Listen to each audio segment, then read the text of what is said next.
자, 이제 갑시다. 여러분들은 여기에 628페이지에 채무불이행이란 말만 좀 익히겠습니다. 채무불이행이란 말이 종종 나와요. 채무불이행이란 말은 여러분 628페이지 나온다 그지? 불이행이 거기 앞이야. 채무불이행이란 말은 여러분 계약상 의무를 위반했다 그 말이에요.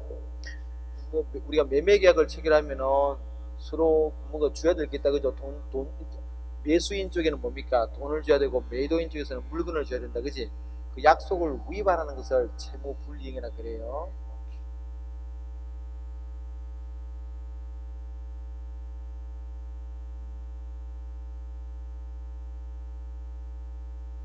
그 채무불이행. 오케이. 그래 채무불이행이 있으면은 그 상대방한테 뭘 요구할 수 있느냐? 거기 밑에 3번에 채무불이행 책임 보인다 그죠? 그 1번 첫 번째 칸만 익히면 되겠습니다. 근데 계약을 그 두 번째 칸 볼까요? 두 번째 칸에 그 상대방이 채무 불이행을 하면은 계약을 해지할 수 있고 나아가서 손해배상을 요구할 수 있습니다. 손해배상. 상대방이 계약상 의무를 위반하면은 나는 뭘 요구할 수 있느냐? 야 계약 해지하자. 두 번째 뭐 손해배상 내놔 그죠? 계약 해제, 손해배상 어느 하나만 하는 게 아니라 둘 다 합니다. 일단 계약 해제하고 약속 안 지켰으니까 손해배상 해내 이렇게 할 수 있다는 거죠. 일단 그것만 기억해 보세요. 자, 오른쪽에 불후행입니다. 요런 요렇게 간단하게 보면 돼요. 자, 불후행이 오늘 하이라이트입니다.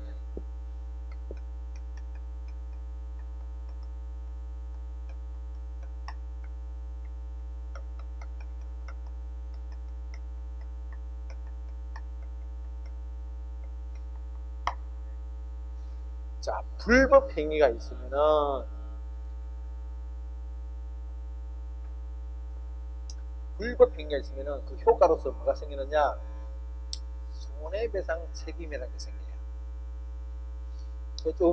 앞에 조금 전에 우리가 채무 불이행을 있으면은 뭘 요구할 수 있다고? 손해배상 요구할 수 있다, 그지? 그래서 우리가 손해배상을 요구할 수 있는 게는 두 가지야. 하나는 뭐라고? 채무 불이행했을 때.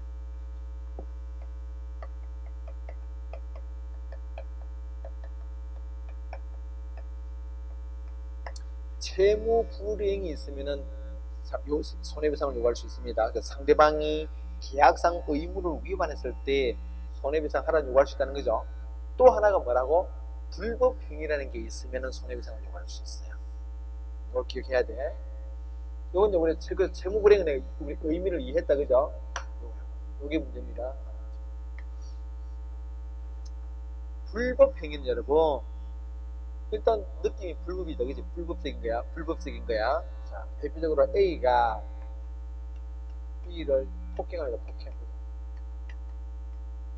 가해자야. 피해자입니다.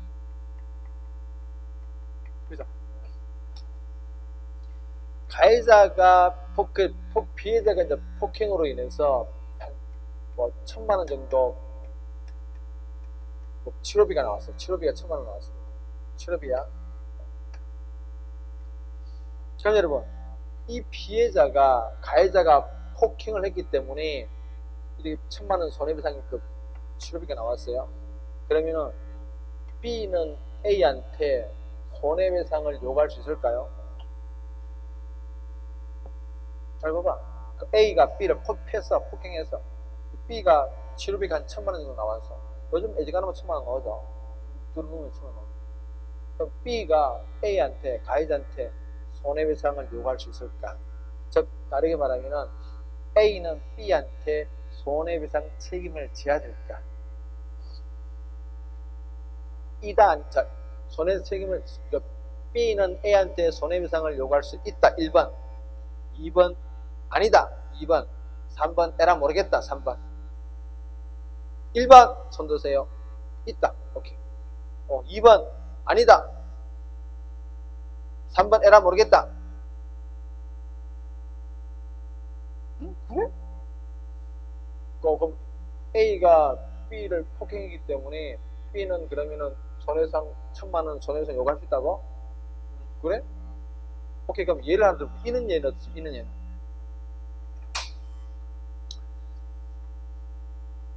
알고 봤더니 B가 누구냐? 요놈이 강도범이야. 강도부임 또는 성추행범이야. 강도가 A를 공격하니까 또는 어떻습니까? B가 성추행범이 되어서 A를 성추행하려고 했더니 되려 A가 B를 흠칫듯 팬 거야. 그때 그러면은 지금 B가 강도잖아. 강도 지가 어설프게 공격하다가 잘못 골라간 게 상대방을 쉽게 말해서 상대방을 잘못 골라간 거야. 잘못 골라가지고 오히려 지 터진 경우잖아. 그죠?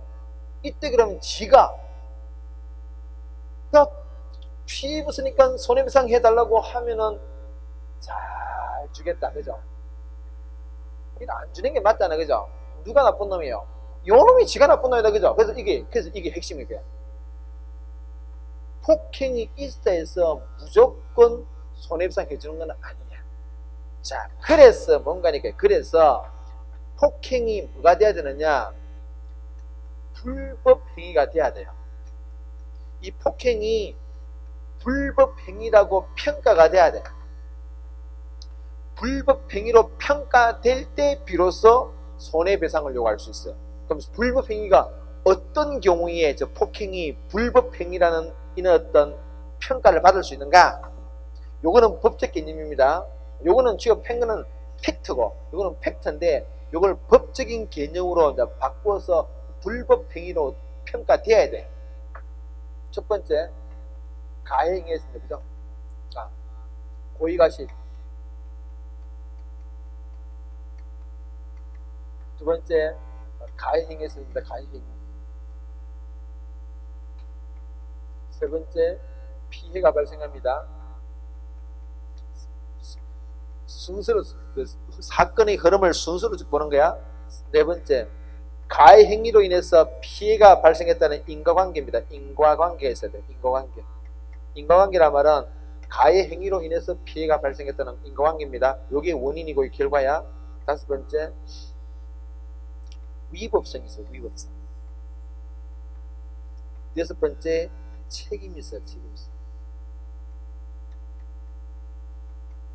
요게 구비될 때 우리가 뭐라 표현하냐? 아, 저 폭행은 불법행위야 라고 평가하는 거예요. 이게 뭡니까? 이제 우리 이거는 요 폭행의 발생 흐름을 쭉 나열한 거야. 이거죠? 가해자가 고의로 일부러 집했다는 거잖아요. 그지? 또는 뭡니까? 실수로 뭔가 상대방한테 일주로 일으키는데 뭐 교통사고를 일으키는. 교통사고를 여러분 민정신호 들어받아야지는 잘 없겠다. 그지? 실수로 받잖아. 그죠? 실수로. 과시라 말은 실수로냐, 실수로. 이게 상대방한테 뭔가 피해를 입히는데 내가 고의로, 의도적으로 입혔던 건 아니면은 실수로 뭔가 지금 입혀야 돼. 그래서 여러분, 두 번째, 그 가해 행위가, 세 번째, 피해가 발생하고, 네 번째, 그 가해 행위로 해서 폭행했기 때문에 다쳤다. 인과관계 있어야 되고, 다섯 번째, 위법해야 돼요. 여러분, 사람이 사람을 지어 팼잖아. 그죠? 사람이 사람을 지어 팼는데 보통 법에 반한다. 그죠? 일반적으로는 사람이 사람을 지어 패면은 법에 반해. 위법해. 근데 가끔씩은 괜찮은 경우도 있다는 얘기죠. 아까 그 상대방이 강도야. 강도니까 지어 팼다는 얘기지. 그건 그러니까 상대방이 성추행범이야. 성추행범이니까 오히려 지어 팼다는 거지. 그지? 그거는 내가 나쁜 놈이 아니고 애당초 상대방이 나쁜 놈이야. 그런 경우는 뭡니까? 위법성이 없어요. 그리고 나중에 공부하죠. 위법성. 형법 공부할 때 했죠. 그죠? 위법성 뭐라고? 똑같이 있습니다. 똑같이. 이게 이제 근데 정당방위죠. 정당방위.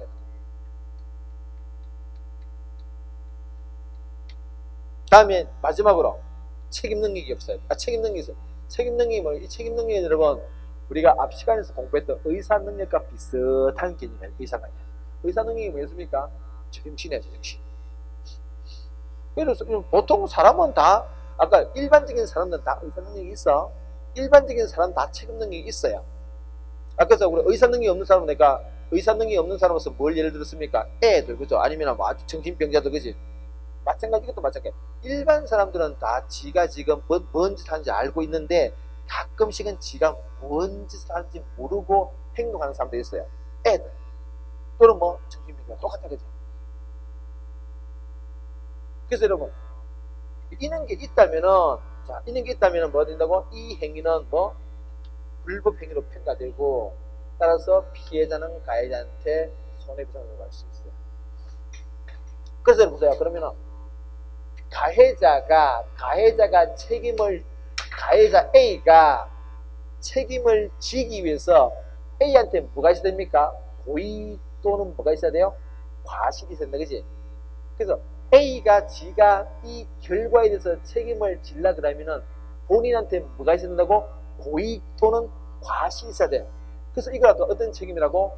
과실 책임을 지기. 이게 이제 과실 책임을 지깁니다. 아까 우리 그 근대 민법의 3대 원칙이 뭐라고요? 과실 책임의 원칙에 기초해서 법을 제정했다 그랬잖아, 그지? 만약에 B가 어떤 피해를 입은 데 있어서 A가 아무런 고의도 없었고 과실도 없었어. 그러면 A는 책임진다 안 진다? 안 져요. 왜요? 자기한테 과실이 없잖아. 무슨 그런 예가 있습니까? 많지, 그죠? 많아요. 이런 얘기예요. 뭐 흔히 있는 대로 횡단보도야. 횡단보도. 정지선까지 차정지선다, 그죠? A차가 딱 서가 있어. A. 자기는 교통 준수하고 딱 서가 있습니다. 여기 이제 B가 지나가고 있어요. 그런데 어떤 일이 발생했냐? 갑자기 뒤에서 C란 미친놈이 하나 뛰어와서 빵 받은 거야. 그치? 빵 받았어. 그래서 픽 밀려가지고 A차가 B를 덮쳤습니다. B가 다쳤어요. 자, B가 다쳤다는 그 피해에 대해서 A한테 고의가 있습니까? 없죠. 과실이 있습니까? 쥐는 잘 지키고 있잖아, 그죠? 그런데 결과적으로 밀려가지고 B한테 다치게 했잖아. 고의도 없고 과실도 없기 때문에 뭐 A는 책임을 안 진다는 이야기죠. 전 누가 지라고? 그래서 무슨 책임? A에게는 고의도 없었고 과실도 없었기 때문에 결과적으로는 A는 B의 피해에서 책임 안 진다. 이게 어떤 원칙이라고? 과실 책임 원칙. 이 민법의 가장 중요한 원칙 중에는 무슨 원칙이라고? 과실 책임의 원칙이 있다는 거죠.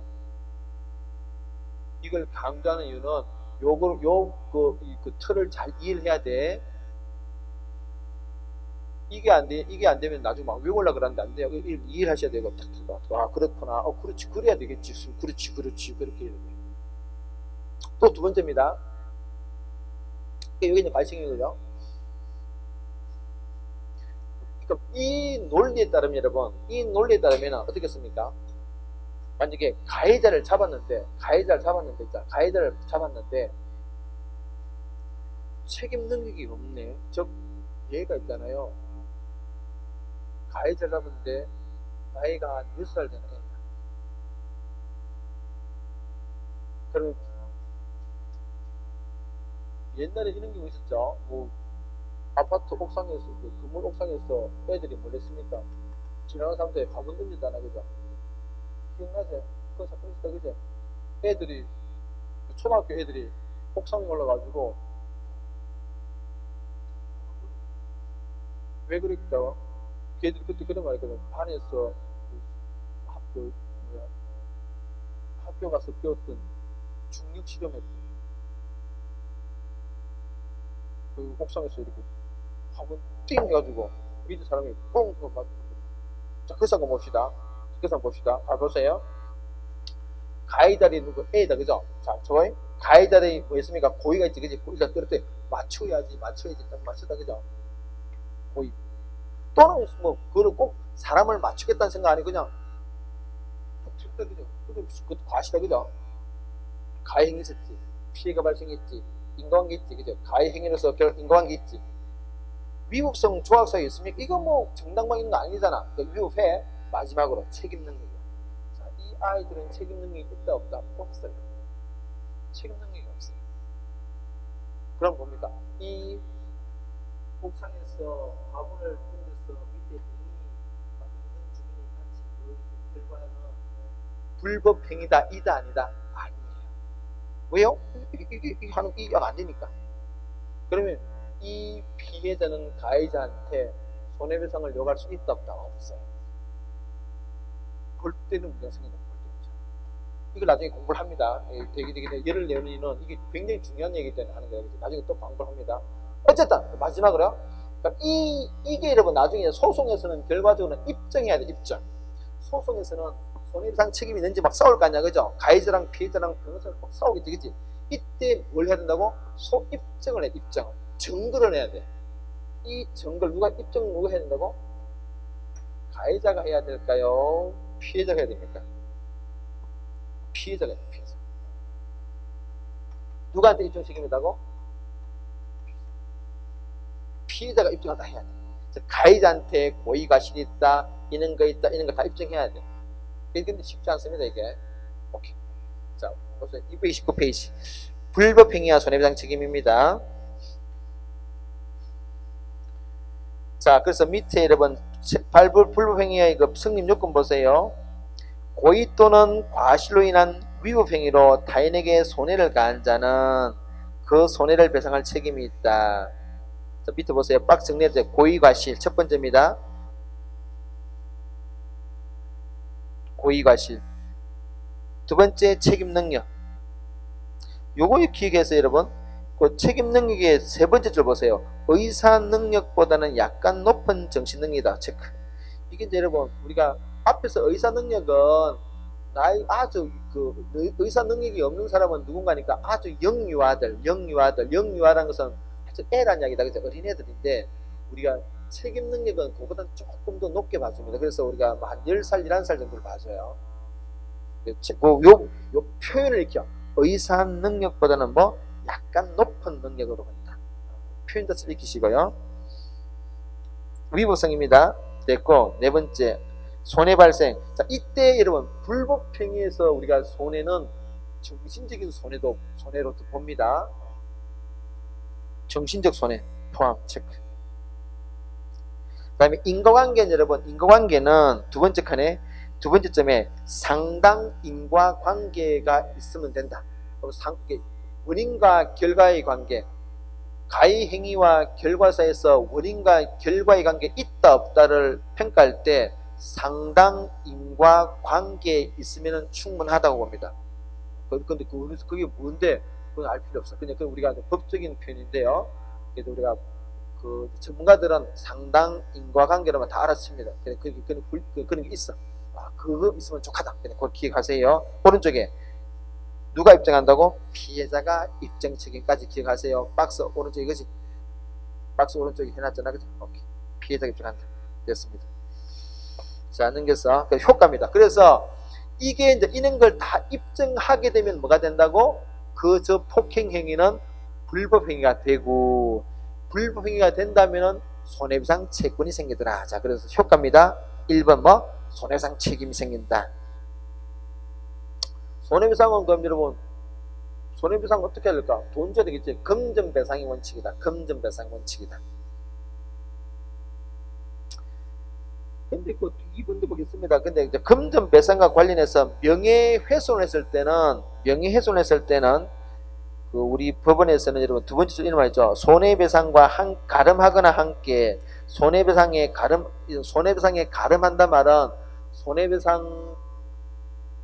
가름한단 말은 손해배상 대신에 이 말이고요. 대신에 또는 뭡니까? 또는 손해배상과 함께 명예회복에 적당한 처분을 명할 수도 있다. 상대방의 명예를 훼손할 때, 그죠?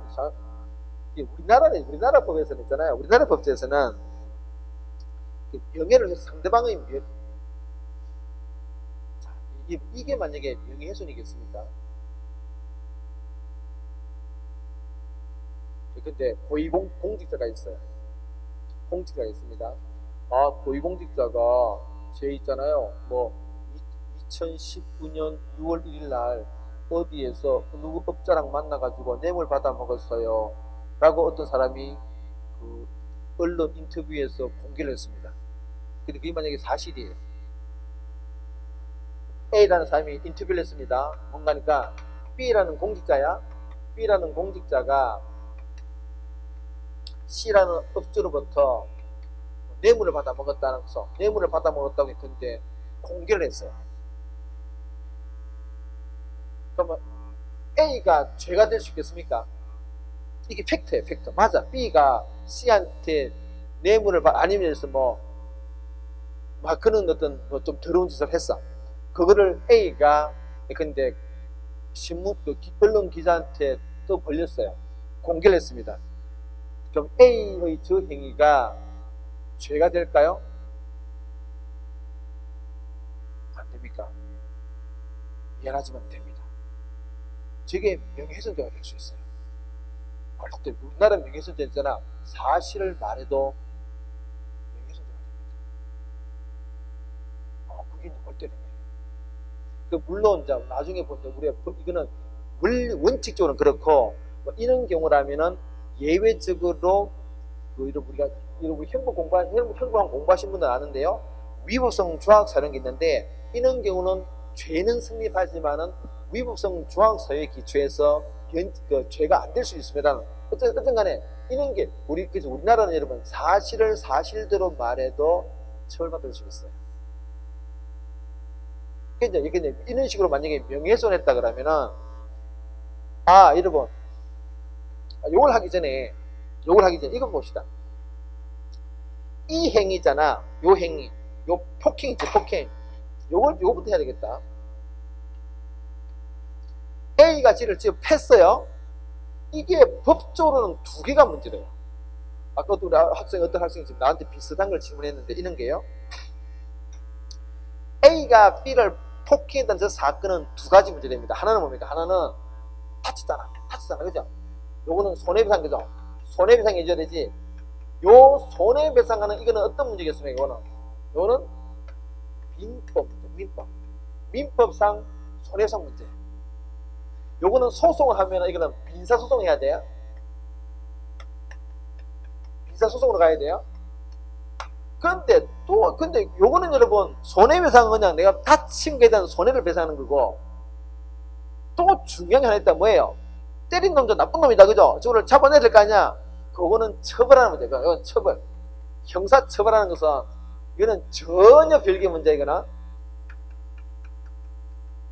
요거는 뭐의 문제입니까? 이거는 형법의 문제. 이거는 무슨 소송? 이게 형성이다. 그리고 사건은 하나인데 법적으로는 완전히 두 개가 동시에 진행되는 거야. 그래서 만약에 여러분 손해배상 해줬다 해서 형사처벌이 면제될까요? 그건 전혀 별개야. 이거 두 가지다. 손해배상도 해줘야 되고 뭡니까? 형사처벌도 받아야 되고. 전혀 별개야. 실제로 거의 대부분의 사건들은 이 두 가지가 동시에 문제가 돼요. 미리 요즘 이런 식으로 문제도 됩니다. 되기 때문에 전체 관계를 이해를 해야 돼. 오케이, 여기까지. 자, 그 이야기 됐고요. 그 정도 보시고요. 밑에 특수한 불행이 가볼까요? 특수한 불행. 자, 이 특수한 불행이가 저 하이라이트입니다. 오늘 첫 번째로 아까 얘기했잖아. 옥상에서 뭔가 화분이 뚝 떨어져가지고 밑에 다쳤어요. 주민들이 옥상에서 올라가지고 이제 올라갔더니 애들이 있는 거야. 누가 그랬냐? 지들이 했대. 황당한 사건이 발생했다, 그죠? 자, 그러면은 따져봅시다. 애들입니다. 애들이 과실 있다, 그죠? 일부러 그랬으니까 이거 있고 다 있어. 근데 뭐가 없습니까? 얘가 없네. 이 애들의 이 행위는 형법상, 민법상 불행위가 아니지. 그러면은 피해자들은, 가해자들은 애들한테 뭐를 요구할 수 없다고요? 손해배상을 요구할 수 없어요. 사람은 다쳤는데 가해자가 없는 거야. 책임질 수 있는 가해자가 없는 거야. 손해배상을 물을 수가 없어요. 자, 상식 접근하겠습니다. 누굴 찾아가야 되겠습니까? 몇 동 몇 호에 사니? 그지? 당연히 찾아가야지, 그죠? 엄마 아빠한테 자수정을 말해야 될 거 아니야. 당신 애들이 이렇게 했습니까? 하면 책임져야 되겠죠, 그죠? 그게 뭐라고? 감독자 책임이에요. 자, 그래서 여기 합니다. 이 책임이 없기 때문에 누가 한다고? 부모가 있다, 그죠? 부모를 우리가 여기서는 뭐라 표현합니까? 감독자. 예, 감독자를 찾아가서 뭘 한다고? 손해배상을 요구한다. 이 감독자 책임. 그럼 여러분 보세요. 아니 부모가 우리가 손해배상 책임을 지는데 손해배상 책임인데 일반적인 책임을 아까 가해자가 책임지려면 고의가 실셔야 되잖아. 그런데 부모는 뭐 부모가 책임진들 부모 지들이 뭐 고의가실이 있습니까 없습니까? 없지. 그래서 이게 뭐라고? 부가실 책임이야. 과실이 없다 하더라도 책임지는 경우 있다는 얘기다, 그죠? 부가실 책임. 일종의. 자, 그런데 좀 더 나가보면은 이 부모님 여러분, 일단 그래서 이는교는 과실이 없다 손치더라도 부모는 부모로 책임집니다. 근데 단 이게 이제 완벽한 무과실 책임이 아니라 상대적 무과실 책임입니다. 상대적입니다. 이걸 무과실 책임이라고 표현합니다. 이건 이제 일종의 중간 책임인데요. 중간 책임인데 이게 뭔가니까 일단 부모로서 자기 자식이 했으니까 책임져야 되는데, 그런데 상대적이란 말은 뭔가니까 책임을 벗어날 수 있는 그런 루트가 있습니다. 그래서 상대적이란 말, 중간이라는 말을 써요. 즉 이거죠. A가 이런 사고를 치지 못하도록 평소에 애들을 정말 잘 교육시켰다는 것을 입증할 수 있다면 책임을 면할 수도 있습니다. 근데 쉽지 않겠다, 그지? 어쨌든 법적으로는 책임을 빠져날 수 있는 방법이 있다. 그래서 완벽한 무과실 책임은 아니에요. 그래서 이걸 우리가 상대적이다 또는 중간이라는 말 씁니다.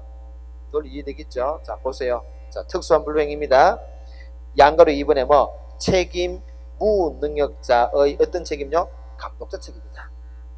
관로석에 뭐라 했습니까? 중간 책임이다. 그죠? 중간 책임이다. 그럼 책임 무능력자 누군데? 기억에 심신상실자입니다. 심신상실자란 말은 근데 고도의 정신분열증 환자, 이게 정신이 맛이 완전 간 사람이야. 두 번째, 니은에 뭡니까? 미성년자 중에서, 미성년자 전체가 아닙니다. 미성년자 중에서 책임을 변식할 능력이 없는 자. 이게 뭔가니까 판단 능력이 없다 이 말입니다. 주로 가면 어떻게 되는데, 나이로 따지면은 한 10살, 11살 정도가 기준입니다. 그래서 그보다 좀 높으면은 보통 책임 능력이 있다고 보고, 그보다 좀 낮으면은 책임 능력이 없다라고 일반적으로 예외가 많습니다. 일반적으로 그렇다. 그래서 아까 의사 능력보다는 약간 높다 그랬잖아, 그죠? 아까 의사 능력도 하면서 어떤 예를 들어서 우리 애 6살짜리 예를 들었잖아, 그지? 이거는 그보다는 좀 더 높게, 한 초등학교 1, 2학년도 어떤 경우는 책임 능력이 없다, 한 3, 4학년도 없다고 볼 때가 있습니다. 그 다음에 자, 됐고요. 오른쪽엔 사용자 책임 볼까요?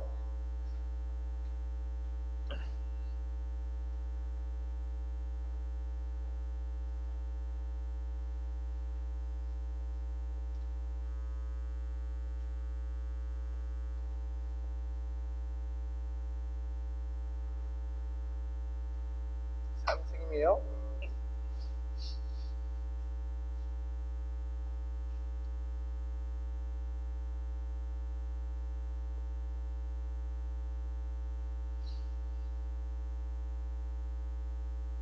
자, 봅시다.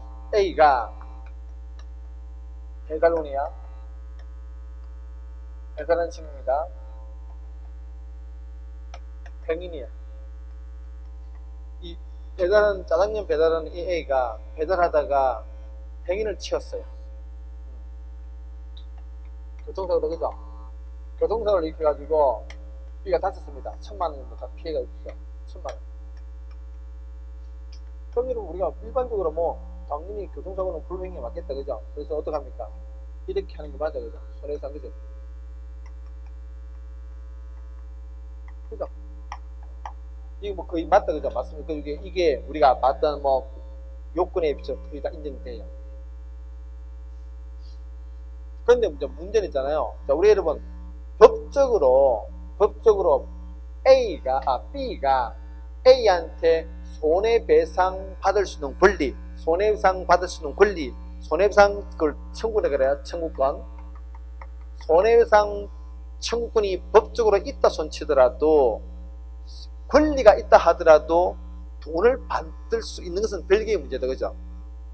상대방이 돈을 안 준다든지, 아무리 권리가 있다 하더라도 상대방이 돈을 안 준다든지, 또는 돈을 줄 수 있는 능력이 없으면은 있으나 마나하다. 그죠? 권리가 있단 말이 별 의미가 없다는 얘기예요.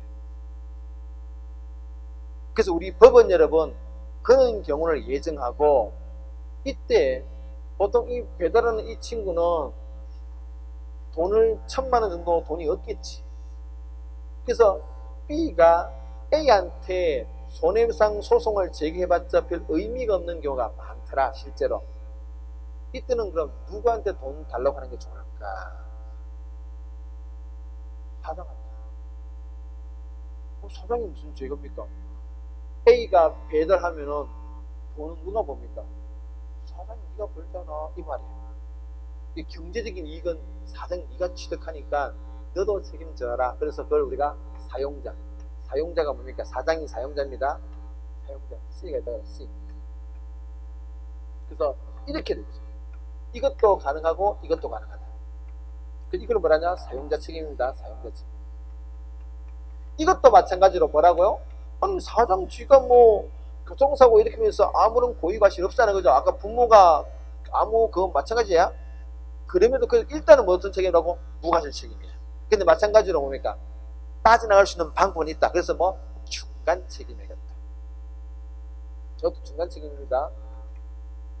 자, 그럼 여러분, 피해자는 저 배달하는 친구한테만, 배달원한테만 손해배상을 요구할 수 있습니까? 아니면은 사장한테만 요구할 수 있습니까? 아니면은 둘 다 요구할 수 있습니까? 둘 다, 그게 중요해. 둘 다. 거기 중에 이 둘 다 가능해. 요것도 가능하고 요것도 인정된다. 그죠? 둘 다 가능해. 자, 봅시다. 사용자 책임이에요. 밑에 책임 요건 한번 보세요. 1번에 사용관계가 존재한다. 두 번째, 그 사장이 사용자가 책임질라 그러면은 사무집행 관련성, 이게 뭔가니까 이 사장 C가 배달원 A의 이 사고에 대해서 책임을 지는 것은 어떤 경우냐? A가 일으킨 모든 교통사고에 대해서 책임을 지는 게 아니라 A가 배달하다가 자기 직무 관련, 그죠? 자기가 맡은 바 일을 하다가, 그래서 이런 경우는 책임 없다는 거죠. A가 휴일날 맞아가지고 친구들이랑 야외로 놀러 가다가 교통사고를 일으켰어요. 그런 데까지는 사장 책임질 이유가 없다고 그죠? 왜? 그거는 놀러 가다니까. 이게 직무와 아무 관계가 없으니까. 자, 그래서 그게 사무집행 관련성입니다.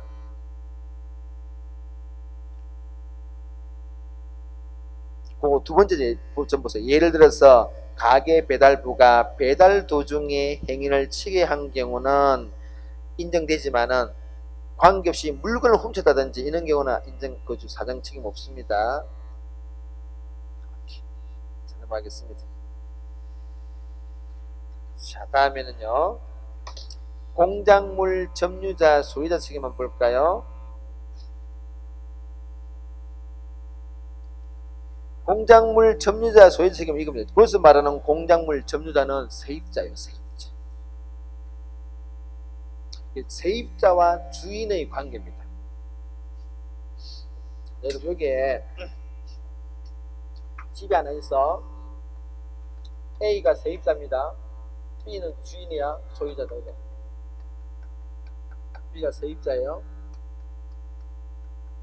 여기서 벽돌이 하나 떨어져가지고 C가 다쳤습니다.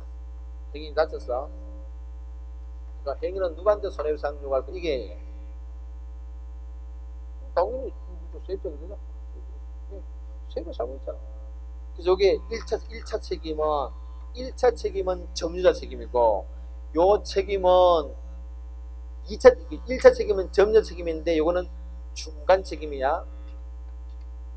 근데 그래서 만약에 세입자가 책임 안 져야 되는 경우라면은 행위는 소유자한테, 요거는 2차 책임이야. 요거는 절대 무과실 책임입니다.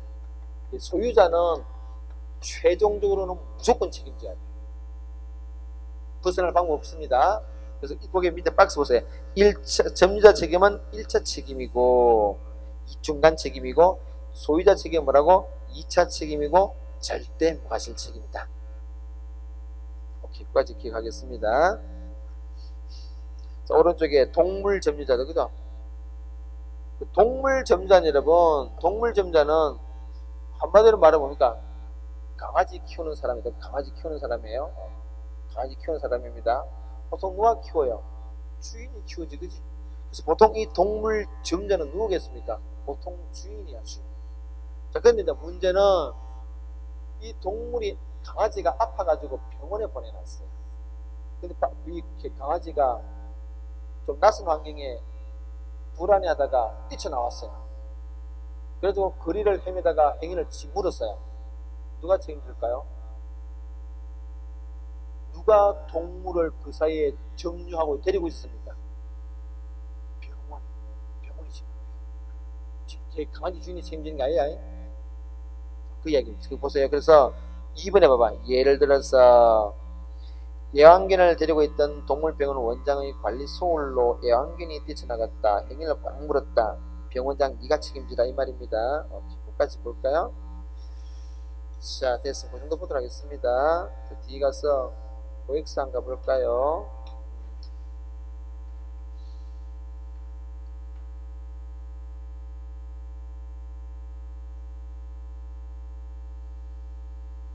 (14번) 볼까요?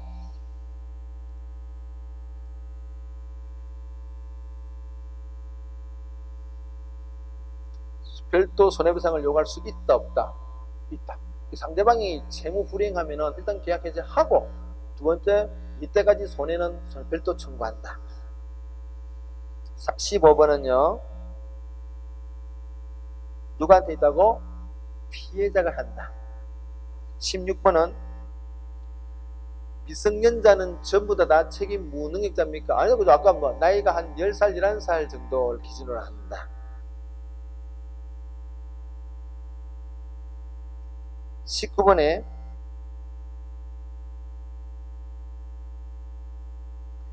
공작물 소유자도 면책 사유를 입증하면 공작물 소유자 책임은 어떤 책임이라고? 절대 무과실 책임이다. 그래서 이거는 면책 사유를 입증할 수, 주장할 수가 없습니다.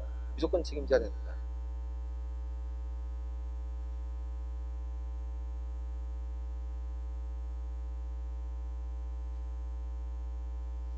23번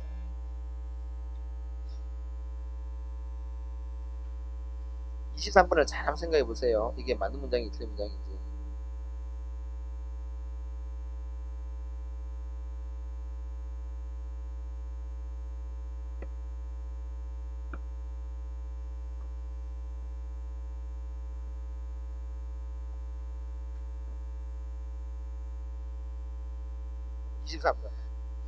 피용자, 여기 여러분 지금 있어.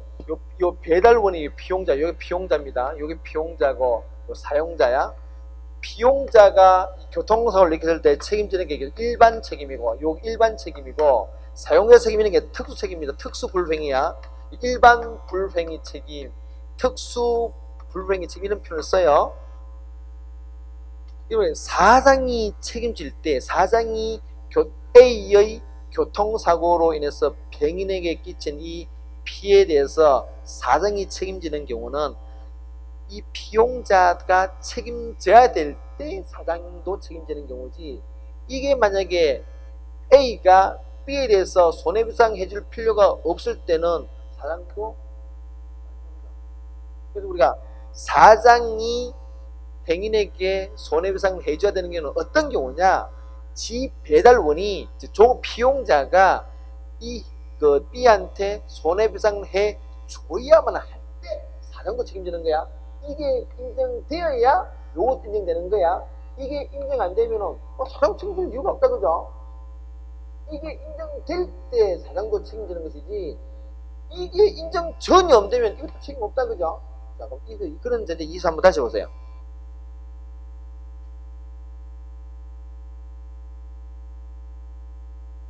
이 문장은 어떤 문장입니까? 틀린 문장이다, 그지? 틀린 문장이야. 오케이, 여기까지만 하도록 하겠습니다. 오늘은. 오케이. 오늘 여러분, 이 불법행위랑 특수행위, 조금 전에 봤던 책임 무능력자, 감독자 책임, 그다음에 요 사용자 책임 정도는 잘 이 구도를 이해하셔야 돼. 계속해서 다음 주